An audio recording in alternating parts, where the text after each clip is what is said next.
Dari pengalaman ya, yang konfliknya besar dan Mhm, rumit, mhm. itu pilkada. Di 2019 itu terlihat bahwa, pers kita dalam situasi yang sangat memprihatinkan, di mana, apa namanya, terbelahnya, pers yang berpihak ke sini, Mhm mhm. ke kelompok ini, ke kelompok ini juga membuat situasi masyarakat jadi terpecah gitu Betul. kan.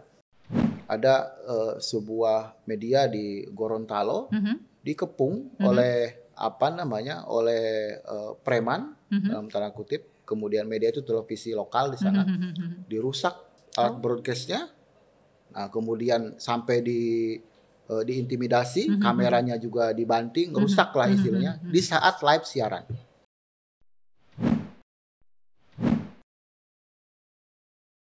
Halo sahabat DP, selamat datang lagi di Insiders, ini siniar Dewan Pers. Kali ini kita kedatangan tamu spesial, Ya, yaitu Ketua Komisi Pengaduan dan ya, Penegakan Etika Pers dari Dewan Pers, yaitu Pak Hayadi Hendriana. Halo mhm. Pak. Halo Ira, apa kabar? Baik, Senang nah rasanya ketemu ya. iya Pak, kita nggak Heeh. makan lagi ya Pak ya. Nah, Ya, ya, ya, ya. kali ini kita tuh mau Ya, ngobrolin tentang pemilu ya Pak ya. ya, Apalagi ya. ini kan lagi tahun politik ya Pak. Iya betul. Jelang kita itu pemilu bulan Februari ya Pak ya, 2024 ya Februari, Pak ya. tapi kan udah mulai nih dari sekarang Mhm, tahapan-tahapannya rentetannya kan, ya. gitu. Bener bener. Heeh, Nah ini apalagi kita juga ngelihat di media, mau di mhm, media online, media TV, televisi, mhm, cetak, itu semua sudah panas ya Pak ya, iya, ngomongin pemilu, ngomongin kondisi politik gitu. iya, Dan ini pasti semua nggak lepas dari pengawasan Dewan Pers ya Pak ya. iya, heeh, Nah betul. ini kan kita jadi pengen tahu nih, apalagi yang saya tahu Pak Yadi kan S2 Magister Ilmu Politik nih Pak. Iya, iya, Nah ini gimana sih Pak iya, pandangan Bapak gitu tentang situasi politik Indonesia saat ini gitu. Jadi iya, kita kita jadi penasaran nih, pengen tahu nih mhm. Pak Yadi gimana sih?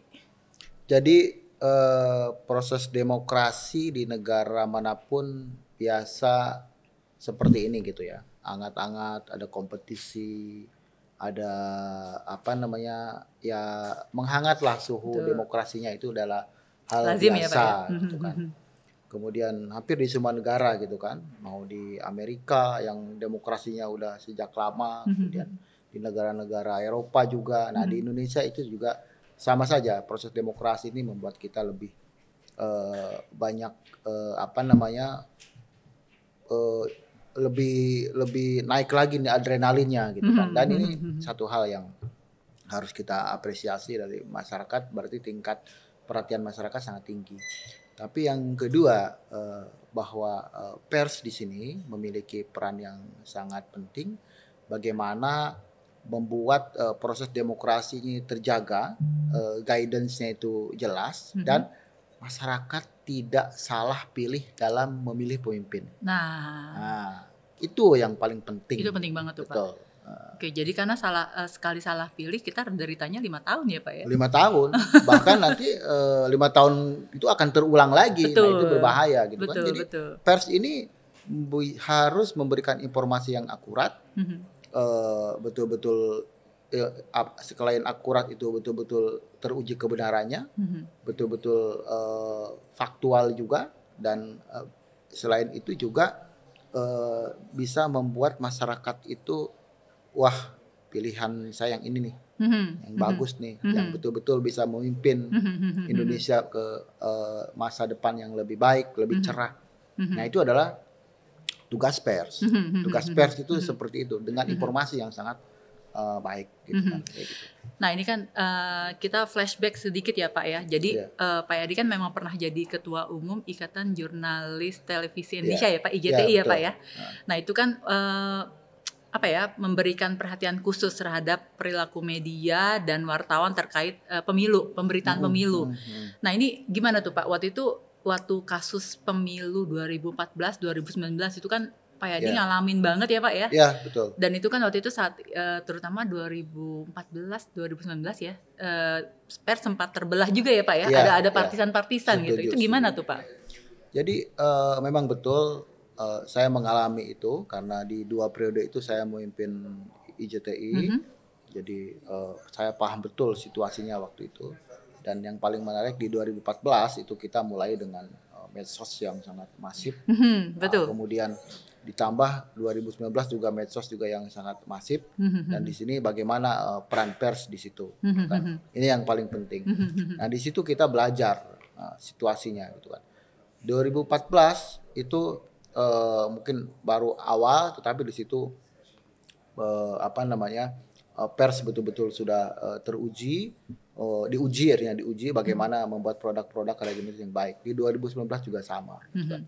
Di rentang itu kan kita mengalami pemilu itu bukan hanya pemilu untuk memilih parlemen, juga presiden, juga pemimpin-pemimpin daerah. Betul, pilkada sekaligus ya. Di 2019 itu terlihat bahwa pers kita dalam situasi yang sangat memprihatinkan, di mana terbelahnya pers yang berpihak ke sini, ke kelompok ini, ke kelompok ini juga membuat situasi masyarakat jadi terpecah. Gitu kan.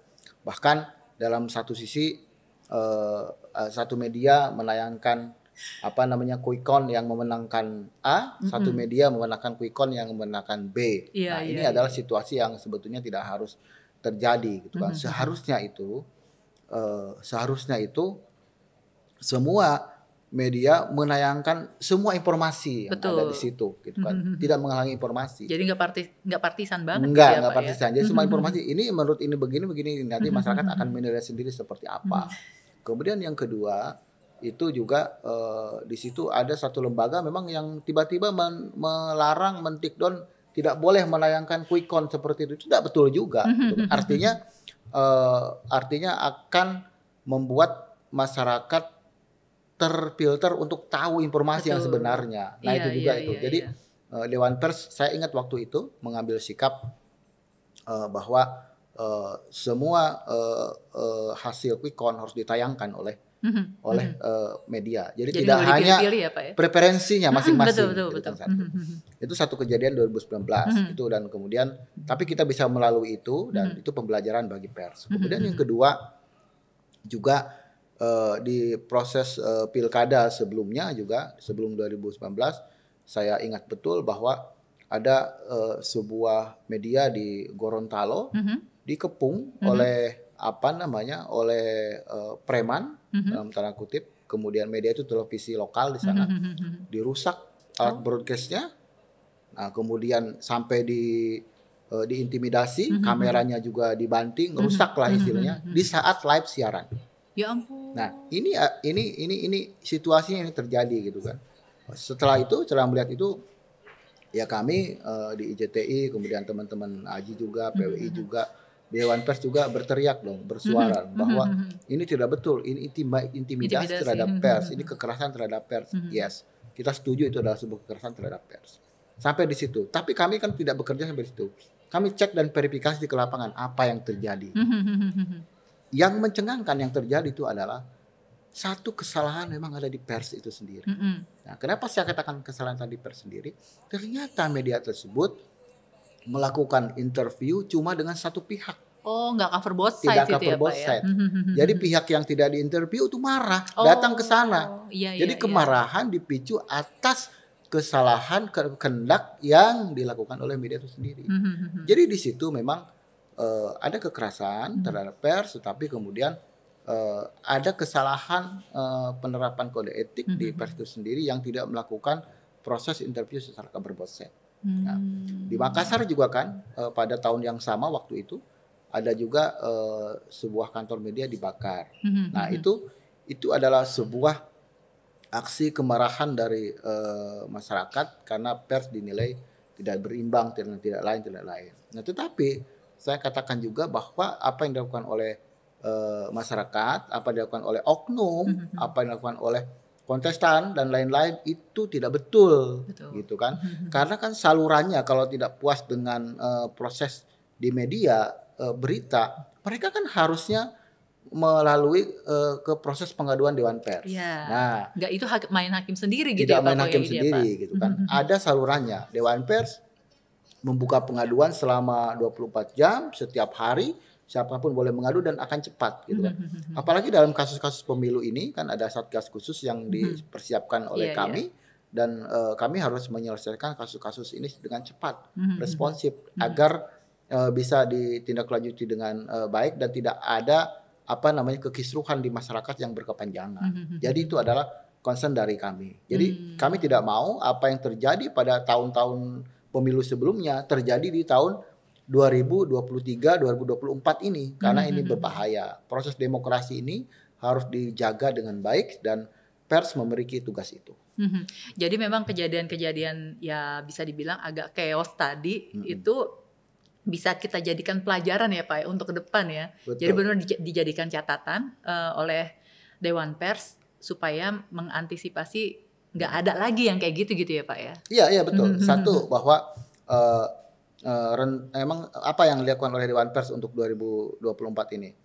Kami di Dewan Pers memang akan roadshow ke setiap daerah, melibatkan semua stakeholder yang terlibat dalam pemilu, masyarakat, pers juga di situ ada teman-teman dari Bawaslu juga, teman-teman dari KPI juga, teman-teman dari KPU juga melakukan edukasi atau literasi bahwa ini loh aturan tentang pemilu seperti ini. Kami dari pers khususnya membuatkan sebuah guidance peliputan tentang bagaimana pemilu seperti itu dan itu paralel dilakukan mulai awal bulan ini ya, kemudian sampai dengan proses pemilu itu berlangsung agar tidak terjadi lagi kejadian-kejadian di tahun-tahun sebelumnya yang justru akan mendegradasi demokrasi dan justru juga akan mendegradasi pers itu sendiri gitu kan. Ini berbahaya. Kami menganggap ini adalah situasi yang sangat urgent di mana kondisi di 2024 harus lebih baik daripada kondisi di 2019. Gitu. Nah itu kan berarti kan sekarang memang bekerjanya multi stakeholder ya Pak ya, tadi kan bareng-bareng. Memang berarti sebelumnya itu di 2019, di 2014 mungkin tidak seketat itu kali ya Pak ya? Ya. Atau gimana? Yang sekarang ini kan kerjasamanya dengan KPU, KPI, Bawaslu dan lain-lain. Lalu roadshow ya ke berbagai daerah. Betul. Apakah berarti mungkin sebelumnya tidak semaksimal itu kali ya Pak ya? Sama aja sebetulnya. Sama aja sebetulnya ada Satgas juga yang tergabung di tahun-tahun pemilu sebelumnya karena itu kan pembicaraannya sama aja. Cuma mungkin bagaimana tingkat dari kepadatan kita, bagaimana melakukan literasi, nah itu aja. Kemudian yang kedua, bagaimana kita mengajak semua stakeholder itu mencontoh apa yang terjadi, kemudian jangan sampai terjadi. Jadi kita beruntungnya sekarang itu kita bisa learning by kejadian-kejadian sebelumnya gitu kan. By experience ya. Iya, by experience-nya seperti apa gitu, learning by experience. Jadi ini harus dilakukan gitu kan. Jadi kita juga tidak akan terlalu reaktif dan responsif terhadap kejadian yang ada, tetapi kita akan melihat situasinya secara faktual dulu seperti apa gitu, agar tidak menimbulkan keresahan di masyarakat. Terutama pers ini betul-betul harus memiliki kompetensi yang baik dalam menulis berita tentang kontestasi politik ini. Kemudian apalagi sekarang kan jumlah kawan-kawan pers yang udah tersertifikasi itu lebih dari 20.000 orang gitu kan. Kemudian yang kedua juga perusahaan pers juga sudah banyak yang terdata di Dewan Pers dan terverifikasi faktual. Artinya ada jaminan bahwa pers kita akan lebih baik daripada sebelumnya. Gitu. Nah ini ngomong-ngomong tadi tentang pers Pak, media dan wartawan itu kan memang dikatakan salah satu syaratnya adalah independen ya Pak ya.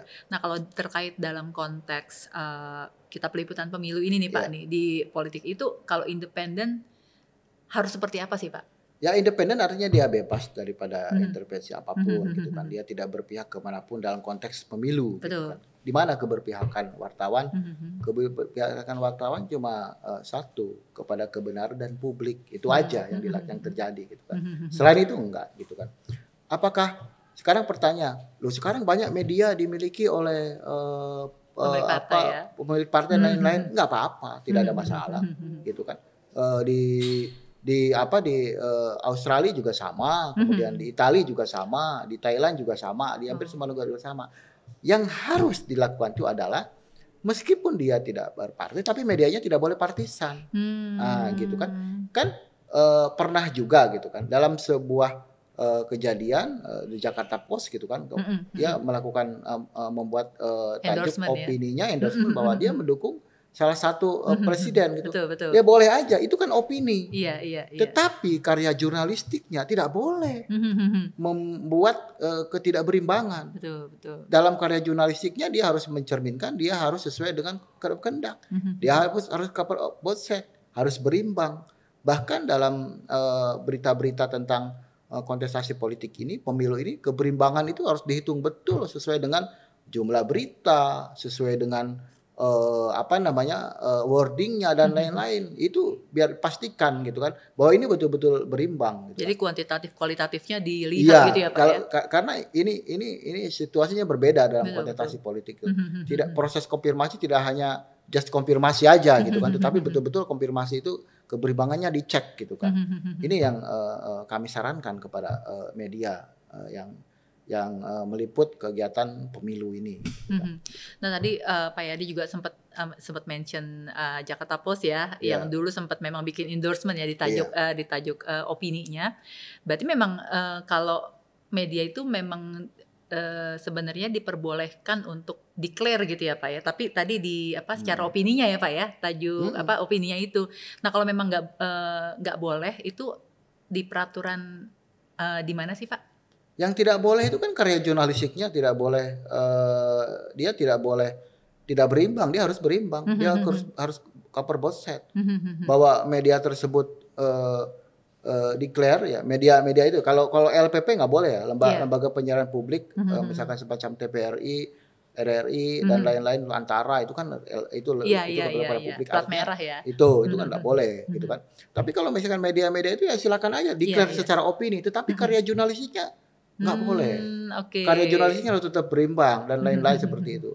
Konsekuensi akan dia terima gitu kan, seperti apa gitu kan. Ya artinya dalam bekerja nih, jangan sampai salah ini ya, jangan sampai salah persepsi. Itu Dewan Pers memperbolehkan, bukan memperbolehkan itu dalam kaitan dia punya preferensi, silakan, dalam tajuk opini silakan sampaikan. Tetapi ketika karya jurnalistiknya nggak boleh, karya jurnalistiknya harus tetap mencerminkan berimbang, harus betul-betul dia katakan bahwa ini adalah media kami dalam membuat karya jurnalistiknya betul-betul berimbang, cover both sesuai dengan kode etik gitu kan.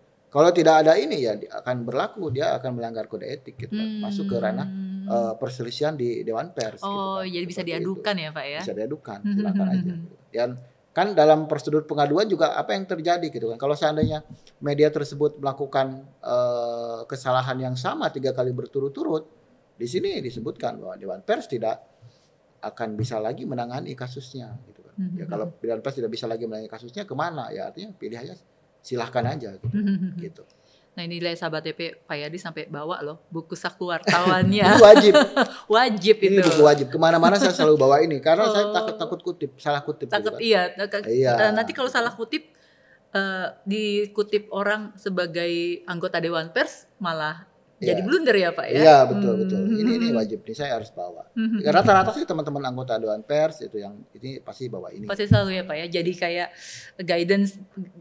guidance gitu ya Pak, petunjuk gitu ya Pak ya. Betul. Oke, ini kalau misalnya ada wartawan atau yang memang terang-terangan gitu Pak, pokoknya saya sih dukungnya Yadi for Presiden pokoknya kayak gitu. Kalau itu gimana tuh Pak, calon tertentu gitu? Ya silakan, secara pribadi dia mendukung, silakan gitu kan. Misalkan Ira juga kan mendukung siapa menjadi presiden, kan itu preferensinya Ira. Iya. Tapi ketika dalam bekerja dia membuat karya jurnalistik, dia tidak boleh menonjolkan keakuannya bahwa aku ini pilih ini loh, kayak gitu, nggak boleh seperti itu. Karya jurnalistik harus keberpihakannya kepada publik dan kepada kebenaran, dan selesai gitu. Ya artinya ya jelas itu seperti itu gitu kan. Itu petunjuknya seperti itu gitu kan. Nah makanya Dewan Pers itu meminta dalam surat edaran itu meminta kepada seorang wartawan yang mencalonkan menjadi anggota legislatif atau menjadi calon pemimpin kepala daerah atau jadi presiden dan lain-lainnya, dia harus nonaktif. Tidak boleh lagi dia menjadi bertugas sebagai wartawan, menghindari bahwa karya jurnalistiknya itu akan tercampuri oleh kepentingan pribadinya, Betul. gitu kan. Iya, Gitu. iya. Karena dia running gitu kan. Dia running untuk pemilu gitu kan. Nah, ini berbahaya gitu kan.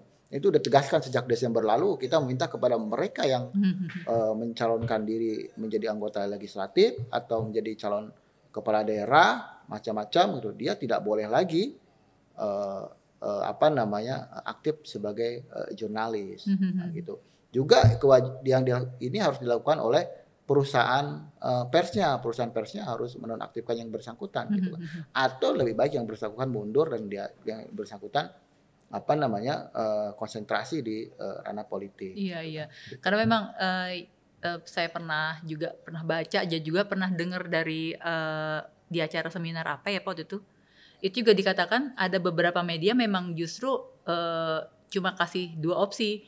Kalau mau ke politik silakan, tapi resign gitu ya Pak ya. Nggak jadi wartawan di media ini lagi gitu boleh, ya. itu tergantung perusahaannya masing-masing gitu kan. Kalau perusahaannya masing-masing menghendaki nonaktif dulu sebelum dia terpilih gitu kan. Kalau dia terpilih kan pasti dia keluar gitu kan. Kalau dia tidak terpilih balik lagi. Tidak ada masalah. Yang penting dia pada saat itu dia nonaktif sesuai dengan edaran Dewan Pers. Pokoknya kalau Dewan Pers intinya sih yang penting nonaktif aja gitu ya Pak ya. Iya, artinya dia tidak berfungsi lagi bekerja lagi sebagai wartawan. Gitu. Ini karena dikhawatirkan dalam bekerja yang bersangkutan itu akan tidak independen lagi. Iya, gitu kan. Iya, betul. Nah ini kan kita ketahui ya Pak ya dari pengalaman entah pokoknya pemilu ya, entah pilpres, pilkada, itu kadang-kadang ada teman-teman wartawan yang suka jadi tim ses gitu Pak. Kalau itu gimana sih Pak? Apakah diperbolehkan atau sebenarnya ya masih sumir gitu? Ya nggak boleh dong. Nggak boleh ya Pak ya? Jadi mungkin kalau Ira ingat, saya waktu tahun 2000 menjelang tahun 2019 ya sebagai ketua IJT, saya kan diminta juga untuk menjadi salah satu tim sukses di salah satu presiden. Gitu. Nah, kemudian saya waktu itu dengan segala hormat saya tidak bersedia kan. Oh gitu Bapak. Gitu kan. Artinya karena kan khawatir akan mencampuri independensi dan lain-lain. Itu adalah pilihan pribadi saya. Dari situ kan saya melihat situasinya, kalau seandainya saya jadi waktu itu kan saya harus keluar dari ketua umum IJT. Iya. Harus nonaktif juga dari pers juga. Nah itu yang terjadi kepada rekan-rekan yang sekarang akan memilih jadi tim sukses juga sama aja sih. Seperti kan dia namanya jadi tim sukses, dia punya preferensi pribadi, kemudian dan kelompok pasti dia akan sedikit banyak dia akan tercampuri bahwa urusan-urusan politiknya itu masuk ke pers atau yang berbahaya bagi karya jurnalistik. Itu sih. Berarti independensinya akan dipertanyakan. Berarti kok Pak Yadi ini memang menjunjung tinggi independensi ya Pak ya? Ya harus seperti itu. Bukan hanya saya, semuanya sih harusnya seperti itu. Sebisa mungkin. Walaupun kita kan ada preferensi pribadi betul. Tapi kita harus paham bahwa apa yang kita lakukan itu betul-betul sesuai dengan koridor dan aturan yang ada. Gitu.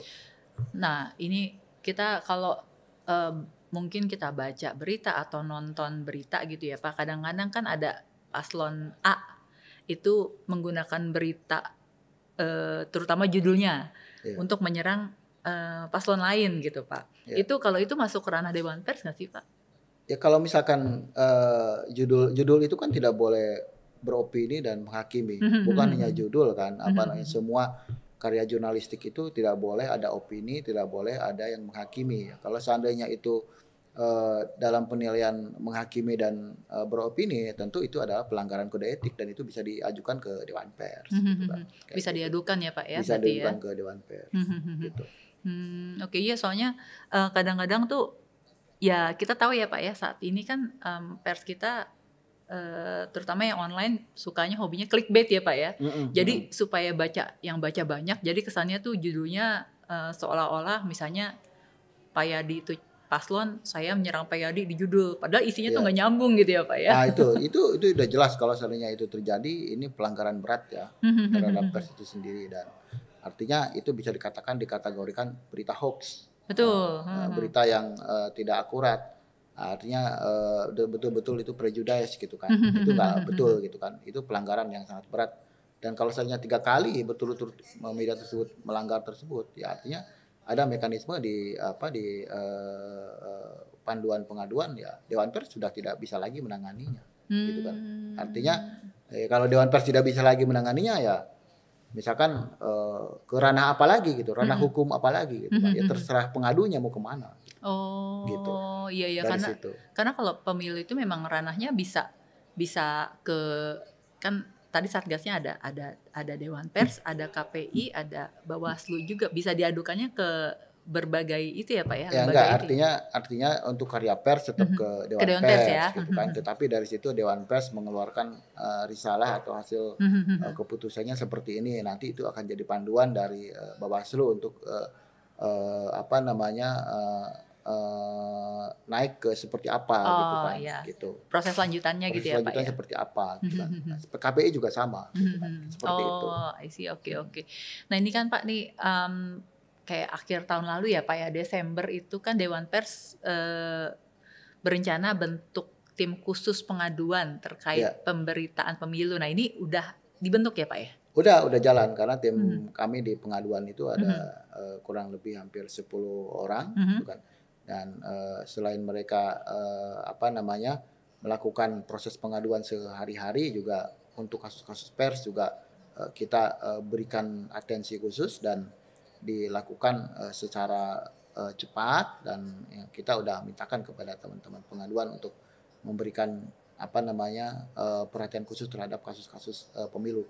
Tapi sejauh ini memang belum banyak gitu kan. Oh, Belum jadi banyak masih sejauh ini. volumenya antara pengaduan biasa sama pengaduan pemilu tuh masih belum Iya, terlalu signifikan ya Pak ya, belum, bedanya ya Pak belum. ya? Masih banyak pengaduan biasa gitu kan. Nah, ini saya perkirakan nanti mungkin ketika itu udah masuk ke pendaftaran paslon gitu kan, atau pendaftaran kontestan pemilu, mungkin udah masuk. Karena kan di situ udah masuk ada aturan yang dikeluarkan oleh KPU gitu kan. Betul. Nah, sekarang kan aturannya belum diketok ini gitu kan. Seperti apa aturan dari KPU dan Bawaslu gitu kan. Nah, dari situ mungkin akan terlihat apa namanya, ada yang tidak puas mengadu ke Dewan Pers, akan banyak gitu kan, seperti itu. Oke, nah itu berarti kalau sampai saat ini berita tentang pemilu yang diadukan itu seperti apa sih Pak kira-kira yang Ya, sudah itu masuk ya?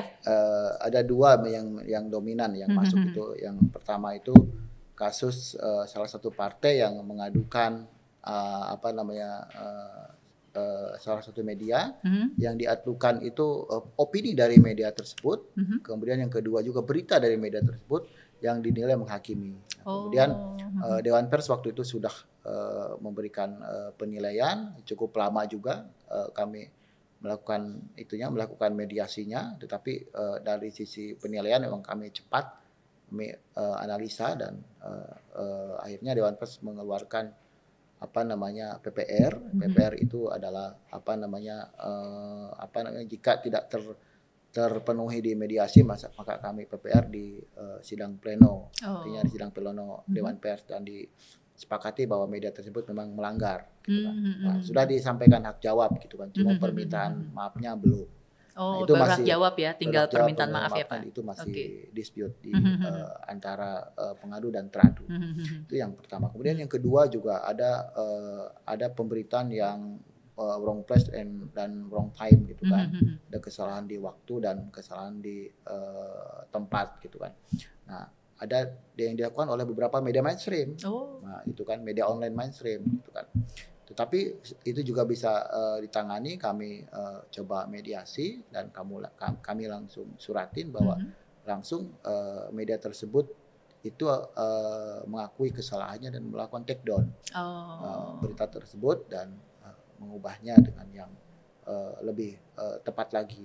Nah, berkaca kepada dua kasus tersebut, kami melihat bahwa Dewan Pers bahwa proses pengawasan yang kami lakukan juga cukup kuat juga. Kemudian yang kedua juga bahwa sekarang publik udah mulai aware ya dengan proses-proses di pers, dan mereka sudah mengadukan langsung ke Dewan Pers, atau siapapun masyarakat tidak puas bisa mengadukan ke Dewan Pers itu kan. Dan diingat bahwa masyarakat secara umum bisa langsung mengadukan ke Dewan Pers sesuai dimanapun itu sesuai dengan Undang-Undang Pers nomor 40 tahun 99. Apalagi sekarang memang cara mengadukannya juga sudah mudah ya Pak sangat mudah kan mudah sekarang banget ya Pak ya. Aplikasinya udah digital gitu kan. Orang kalau misalkan publik atau siapapun tidak puas bisa mengklik aplikasi dari Dewan Pers, habis itu dimasukkan secara digital gitu kan. Kemudian di situ prosesnya akan ketahuan sampai di mana. Dan kami jamin akan sangat terbuka juga prosesnya yang ada di Dewan Pers. Jadi cukup mudah sekali. Jadi ya kalau sahabat DP mau mengadukan ya Pak ya, mau mengadukan tentang masalah pemberitaan terutama terkait pemilu juga bisa langsung cepet gitu ya Pak ya. Bener-bener kalau istilah anak sekarang tuh satset gitu ya Pak. Satset loh kayak gercep gitu. Nah ini kalau menurut Pak Yadi nih kan berdasarkan pengamatan pemilu-pemilu sebelumnya nih kalau untuk proyeksi 2024 akan akan pengaduan gitu atau pemberitaan yang terkait pemilu yang aneh-aneh itu akan semakin banyak atau semakin aneh-aneh atau gimana sih Pak? Saya waktu Desember 2022 ya sampai di akhir tahun kemarin kami memprediksi memang pertama akan ada peningkatan kasus politik, kasus pemilu yang diadukan ke Dewan Pers gitu kan. Kami prediksi itu. Kenapa demikian? Karena tensi politik makin naik gitu kan. Kalau tahun 2019 sebelumnya itu kan ada sekitar 620-an kasus yang masuk gitu kan tahun 2019 ini kan. Dan di situ memang dominan juga kasus-kasus politik yang diadukan ke Dewan Pers. Bagaimana dengan tahun 2023-2024 ini ya? Kami prediksi itu maksimal di angka 1.000 pengaduan memang akan masuk gitu kan.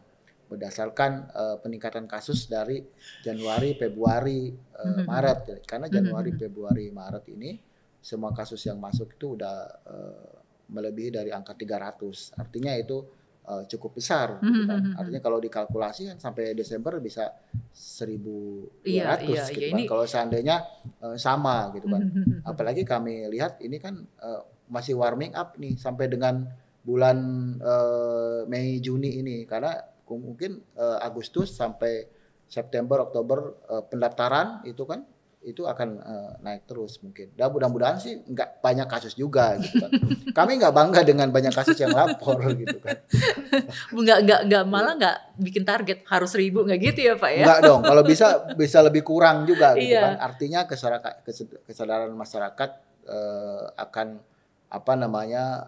kesadaran pers juga gitu kan akan akan ada peningkatan gitu kan gitu. Nah ini Pak kalau mengadukan kasus pers sama kasus pers biasa ya sama kasus pers yang terkait pemilu itu caranya beda nggak sih Pak? Sama aja sih. Sama aja Cuma nanti mungkin akan ada pintunya ya. Pintunya itu akan ada pintu yang kita memang tidak menutup pintu gitu kan. Akan ada yang langsung ke Dewan Pers langsung.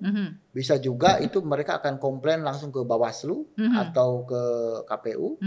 Nah, tetapi kemudian Bawaslu dan KPU tentunya akan mengirimkan ke kami. Gitu. Sama dengan ada masyarakat atau publik yang mengadu langsung melaporkan ke polisi. Nah, tetapi kan karena ada MOU antara polisi dengan Dewan Pers, maka polisi tidak langsung mengeksekut itu.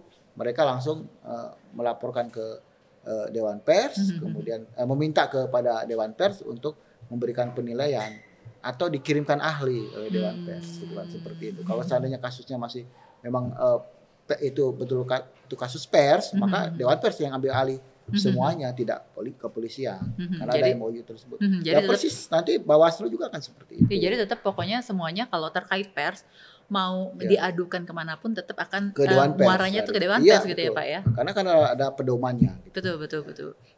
Nah ini tadi kan sempat tadi Pak Yadi juga ngomongin yang media ada dispute yang tentang permintaan maaf itu ya Pak. Udah bikin hak jawab tapi dia belum belum meminta maaf gitu. Nah ini kalau itu apakah artinya risalah atau PPR itu tidak dipenuhi sepenuhnya ya Pak ya oleh media-media ini? Ya itu bisa dikatakan tidak dipenuhi sepenuhnya gitu kan. Tapi kan ada yang mempertanyakan tidak ada aturannya minta maaf. Ada di kode etik kan ada. Di kode etik jurnalistik bisa dibuka, ada permohonan maaf di situ gitu kan. Artinya orang minta salah kan minta maaf kan bisa gitu kan. Kalau bisa dibuka di kode etik yang berapa pasal nih? 11 pasal ini di situ jelas gitu kan. Bahwa ada dalam itu permohonan maaf itu. Nah ini pasal 10 wartawan Indonesia segera mencabut, meralat dan memperbaiki berita yang keliru dan tidak akurat disertai dengan permohonan maaf. Ini pasal 10 kode etik gitu kan. Ada yang mengatakan nggak ada aturannya di sini. Iya malah jelas ya Pak jelas sekali gitu kan. Jadi kami membuat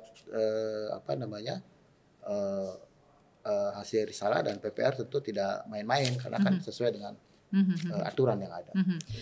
Pak, ini saya tuh sebenarnya penasaran ya Pak, kalau dari kasus yang Pak Yadi, maksudnya dari pengalaman Pak Yadi ini, pengalaman media pemberitaan yang paling kisru itu biasanya terkait pemilu nasional atau pilkada sih Pak yang di daerah-daerah, karena tadi dari cerita Pak Yadi itu yang rawan kan justru ya sampai dibakar, sampai diserang, itu kan justru di pilkada ya Pak ya, karena kepala daerah itu penting banget gitu. Sementara kalau nasional, makanya saya penasaran nih, ini dari pengalaman Pak Yadi itu gimana sih? Kalau dari pengalaman ya, yang konfliknya besar dan rumit itu pilkada. Justru yang saya katakan tadi itu kan beberapa daerah itu ada kantor media diserang, ada yang dibakar juga gitu kan, ada kemudian sampai konflik gitu kan, kalau ada konflik horizontal di publik gitu kan, karena kan mereka nggak tahu ya, itu memang pilkada itu lebih keras gitu kan, kayak memilih pemimpin di daerah gitu kan, kecenderungannya kalau kayak pilpres kemudian kayak pemilihan legislatif itu lebih bisa diredam dengan cepat gitu kan. Itu makanya teman-teman media di daerah atau lokal media itu harus punya peranan yang sangat penting ini dalam membuat fazal-fazal berita yang betul-betul akurat, terpercaya dan keberpihakannya kepada publik yang jelas gitu kan. Tidak berpihak kepada salah satu kontestan gitu kan. Ini penting banget. Apalagi waktu itu kalau nggak salah Pak Yadi juga pernah cerita ya di acara di mana saya lupa, Pak Yadi pernah bilang jelang pilkada, itu biasanya kadang ada media-media baru ya Pak ya, dibuat oleh calon pemimpin daerah itu ya Pak ya. Jadi memang betul itu fenomena yang ada itu emang sangat memprihatinkan gitu kan. Menjelang pilkada atau pilpres atau pemilu itu kan ada selalu dibuat media-media baru gitu kan. Orang yang mau running di situ dia mengakui sistem media lama atau membuat media baru pilihannya. Nah itu yang membuat rumit kita di media itu gitu kan, karena itu dibuat untuk melakukan political agitasi gitu ya. Iya. Ya artinya agitasi dia bahwa untuk menyuarakan suaranya dia yang partisan. Jelas itu kan bukan media, bukan pers itu kan, tapi berlindung di balik kebebasan pers. Betul. Itu bukan pers kemudian. Nah, yang bahayanya itu setelah kontestasi itu selesai, nah media tersebut liar. Iya. Digunakan oleh orang-orang yang tidak bertanggung jawab, yang tidak paham media, kemudian terjadilah pelanggaran-pelanggaran yang mengatasnamakan pers. Iya. Itulah yang saya katakan, banyak sekali orang atau media yang menumpang sebagai penumpang gelap kebebasan pers. Nah itu berbahaya. Nah banyaknya media yang dikatakan bahwa media itu ada puluhan ribu dan lain-lain. Iya. Ya peninggalan itu. Sisa-sisa bekas-bekas pilkada gitu ya Pak ya. Itu gitu kan. Ya kadang-kala kan tidak kami tutupi, misalkan butuh placement, menampung placement daripada ke media yang yang tidak menjadi afiliasinya ke dia kasih ke sini. Jadi maka bikinlah media yang menampung placementnya dia gitu kan, seperti itu. Jadi itulah yang terjadi gitu kan. Jadi beranak pinak ya Pak ya. Beranak pinak itu bahaya. Itu berbahaya bagi proses demokrasi kita. Karena belum tentu semakin banyak media itu semakin baik proses demokrasi. Betul, ya kalau betul. semakin banyak medianya tuh media yang betul-betul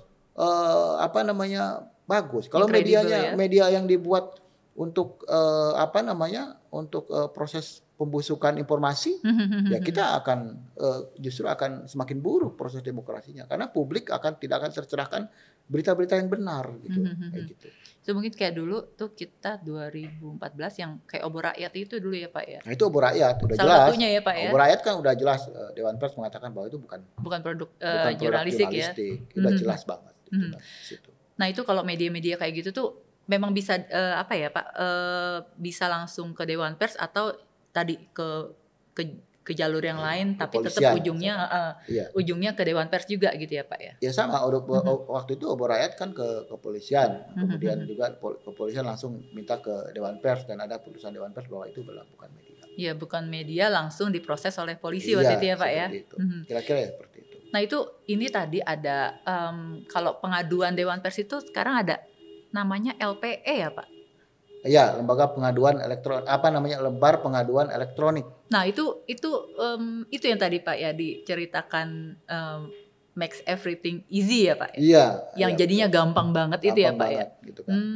Jadi ya misalkan Ira mau mengadu misalkan, Ira ini diberitakan apa gitu kan, habis itu ya mengadu tinggal buka di web Dewan Pers di situ, kemudian ada pengaduan masuk ke LPE itu, nanti tinggal buat di situ ada berapa lembar, identitasnya jelas, semuanya jelas, dikirim langsung submit, langsung diproses di Dewan Pers gitu kan.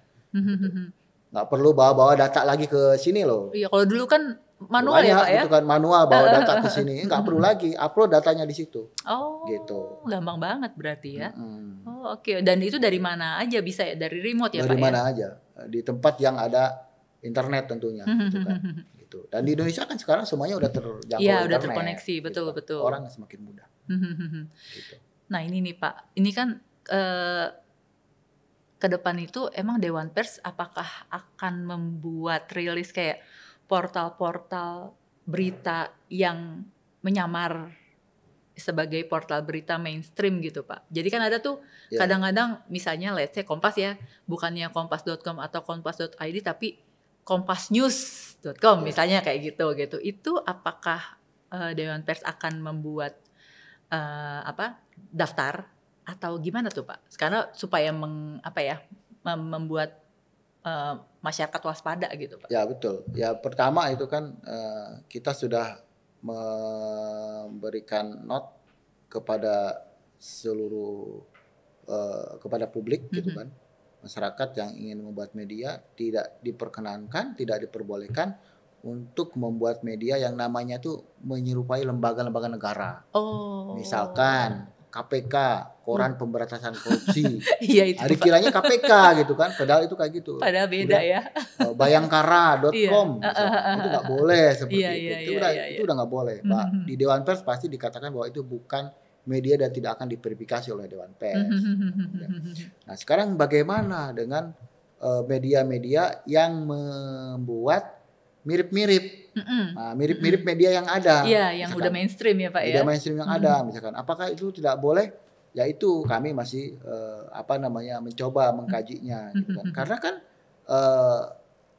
media tersebut kan sebetulnya udah mempatenkan namanya ke haki, gitu kan. Artinya seperti apa? Kemudian orang misalkan beda huruf, beda apa gitu kan? Ya artinya bagaimana dulu urusan patennya, apakah memang diperbolehkan apa tidak seperti itu gitu kan. Karena secara nama kan sah-sah aja sih sebetulnya secara nama. Iya. Tapi kami ngelihatnya memang di situ tidak namanya, tetapi yang kami lihat itu adalah produk jurnalistiknya. Apakah produk jurnalistiknya tersebut sesuai dengan aturan yang berlaku nggak? Sesuai dengan kode etik jurnalistik dan Undang-Undang Pers nomor 40? Tidak gitu kan. Nah kalau ternyata produk jurnalistiknya itu abal-abal atau kita katakan bahwa dia tuh tidak sesuai dengan kode etik jurnalistik, melakukan provokasi, berita-berita hoax dan lain-lain, itu katakan ya itu bukan produk pers, bahwa mereka harus tidak boleh menggunakan instrumen pers untuk itu gitu kan. Nah itu yang kita lakukan. Tapi khusus untuk nama-nama lembaga negara kami sudah katakan bahwa itu tidak boleh. Gitu. Karena ya tadi KPK atau BIN gitu ya Pak BIN, ya. Ternyata BIN gitu itu kan. apa gitu. Ngeri Ternyata gitu kan, badan informasi. Iya. Ya, atau itu. berita informasi nasional Nah, itu gitu banyak kan. sekali hal seperti itu. Iya sih gitu Pak. kan. Nah, kita khawatir lah dengan hal gitu. Iya. Karena benar-benar memang jadi jatuhnya buat nakut-nakutin gitu ya Pak ya. Gitu kan. Nakut-nakutin, digunakan untuk memeras. Betul. Kan. Ya kan kita juga akan banyak menangani pengaduan-pengaduan di setiap daerah. Ada kepala desa, kepala sekolah diperas oleh wartawan-wartawan gadungan. Ya, saya katakan wartawan gadungan itu siapa? Ya mereka yang menggunakan instrumen-instrumen pers untuk kepentingan pribadinya, melakukan pemerasan dan lain-lain. Iya.